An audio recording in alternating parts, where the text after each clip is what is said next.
രാജ്യം പൂർണ്ണമായും തെരഞ്ഞെടുപ്പ് ചൂടിലേക്ക് കടക്കുകയാണ്. ജനാധിപത്യത്തിന്റെ ഉത്സവമായ പൊതു തെരഞ്ഞെടുപ്പിനുള്ള തീയതി പ്രഖ്യാപനത്തിന് ഇനി മണിക്കൂറുകൾ മാത്രമേ ബാക്കിയുള്ളൂ. ഉച്ചകഴിഞ്ഞ് 3 മണിക്ക് കേന്ദ്ര തെരഞ്ഞെടുപ്പ് കമ്മീഷൻ ലോക്സഭാ തെരഞ്ഞെടുപ്പിനുള്ള തീയതി പ്രഖ്യാപിക്കും. കൂടുതൽ വിവരങ്ങളുമായി ഗൗതം അനന്തനാരായണൻ ചേരുന്നുണ്ട്. ഗൗതം, ഇന്ന് ECIയുടെ വാർത്താ സമ്മേളനം 3 മണിക്കാണ്. 7 ഘട്ടങ്ങളിലായിട്ടാണ് ഇത്തവണ തിരഞ്ഞെടുപ്പ് എന്നുള്ള സൂചനകൾ ലഭിക്കുന്നുണ്ട്. മാത്രമല്ല, വിവിധ സംസ്ഥാനങ്ങളിലെ നിയമസഭാ തിരഞ്ഞെടുപ്പ് തീയതികളും പ്രഖ്യാപിക്കുന്നുണ്ട്. പുതിയ തിരഞ്ഞെടുപ്പ് കമ്മീഷണർമാരായ ചുമതലയേറ്റവരാണ് എന്തായാലും തീയതികൾ പ്രഖ്യാപിക്കുന്നത്. ലഭിക്കുന്ന സൂചനകൾ എന്തൊക്കെയാണ്? നൽകാനുള്ള വിശദാംശങ്ങൾ എന്തൊക്കെയാണ്?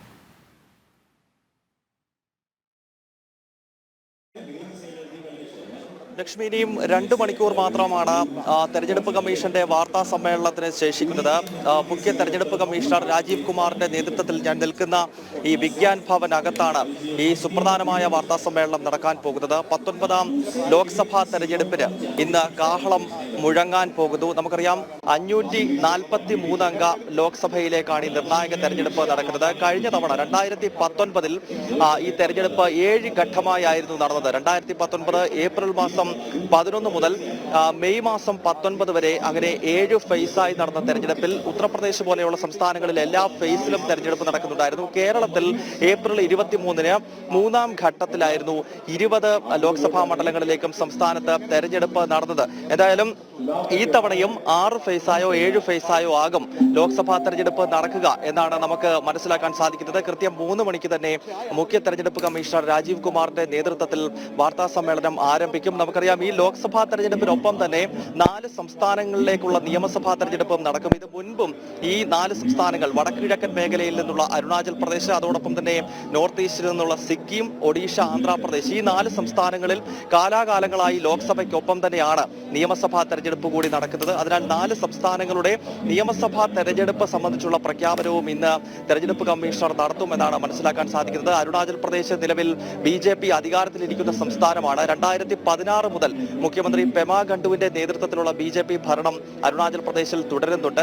2019 അവിടെ ഭരണ തുടർച്ച ലഭിച്ചിരുന്നു. 60 അംഗ നിയമസഭയാണ് അരുണാചൽ പ്രദേശിലുള്ളത്. നേരെ സിക്കിമിലേക്ക് എത്തിക്കഴിഞ്ഞാൽ പ്രത്യേക രാഷ്ട്രീയ സാഹചര്യം ഉരുത്തിരിയുന്ന ഒരു സംസ്ഥാനമാണ് സിക്കിം. നമുക്കറിയാം, പോപ്പുലേഷൻ സംബന്ധിച്ച് നോക്കുമ്പോൾ ഏറ്റവും കുറച്ച് ജനസംഖ്യയുള്ള സംസ്ഥാനമാണ്. അതിനാൽ തന്നെ കേവലം 32 നിയമസഭാ മണ്ഡലങ്ങൾ മാത്രമാണ് സിക്കിമിലുള്ളത്. ഇപ്പോൾ അവിടെ BJPയുടെ നേതൃത്വത്തിലുള്ള NDA സർക്കാർ, പവൻ കുമാർ ചാംലിംഗിന്റെ നേതൃത്വത്തിൽ നേരത്തെ സിക്കിം ഡെമോക്രാറ്റിക് ഫ്രണ്ടിന്റെ ഭരണമായിരുന്നു 94 മുതൽ 2019 വരെയെങ്കിൽ പിന്നീട് 2019 പ്രേം സിംഗ് തമാങ്ങിന്റെ നേതൃത്വത്തിൽ സിക്കിം ക്രാന്തികാരി മോർച്ചയും അതോടൊപ്പം തന്നെ BJPയും സഖ്യമായാണ് ഇപ്പോൾ സിക്കിമിൽ ഭരണമുള്ളത്. അതിനാൽ അരുണാചൽ പ്രദേശും സിക്കിമും നോർത്ത് ഈസ്റ്റ് ഡെമോക്രാറ്റിക് അലയൻസിന്റെ നേതൃത്വത്തിൽ BJPയുടെ ഭരണം നിലനിൽക്കുന്ന സംസ്ഥാനമാണ്. ഒപ്പം ഒഡീഷ നമുക്കറിയാം, മറ്റൊരു നിർണായകമായ സംസ്ഥാനം. 147 അംഗ നിയമസഭയാണ് ഒഡീഷയിലുള്ളത്. ഒഡീഷയുടെ ഒരു പ്രത്യേകത, പ്രാദേശിക കക്ഷിയായിട്ടുള്ള ബിജു ജനതാദൾ 2000 മുതൽ ഭരിക്കുന്ന ഒരു സംസ്ഥാനമാണ്. 2000 മാർച്ച് മാസം 4-ാം തീയതിയാണ്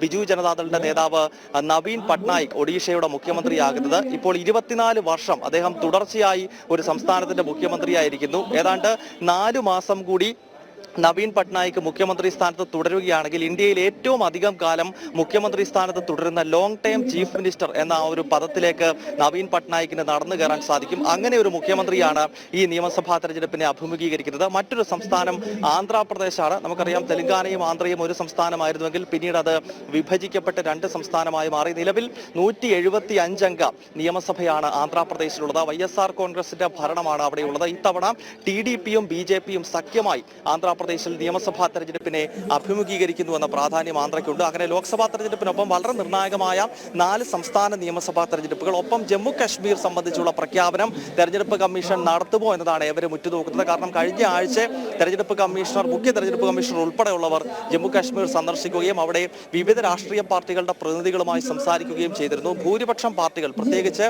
സംസ്ഥാനത്ത് നിർണായക ശക്തിയായിട്ടുള്ള നാഷണൽ കോൺഫറൻസും PDPയും ഉൾപ്പെടെയുള്ള കക്ഷികൾ ലോക്സഭാ തെരഞ്ഞെടുപ്പിനൊപ്പം തന്നെ ജമ്മു കശ്മീരിൽ നിയമസഭാ തെരഞ്ഞെടുപ്പ് നടത്തണം എന്ന അഭിപ്രായമാണ് മുന്നോട്ട് വെച്ചത്. അതിനാൽ കശ്മീർ സംബന്ധിച്ചുള്ള തീയതി പ്രഖ്യാപനം കൂടി ഇന്നുണ്ടാകുമോ എന്നതാണ് ഉറ്റുനോക്കുന്നത്. ലക്ഷ്മി, രാജ്യം സമ്പൂർണ്ണ തെരഞ്ഞെടുപ്പ് ചൂടിലേക്ക് മാറാൻ ലോക്സഭാ തെരഞ്ഞെടുപ്പ് തീയതികൾ പ്രഖ്യാപിക്കാൻ കേവലം 2 മണിക്കൂറുകൾ മാത്രമേ ബാക്കിയുള്ളൂ. ഗൗതമാണ് വിവരങ്ങൾ നൽകിക്കൊണ്ടിരുന്നത്.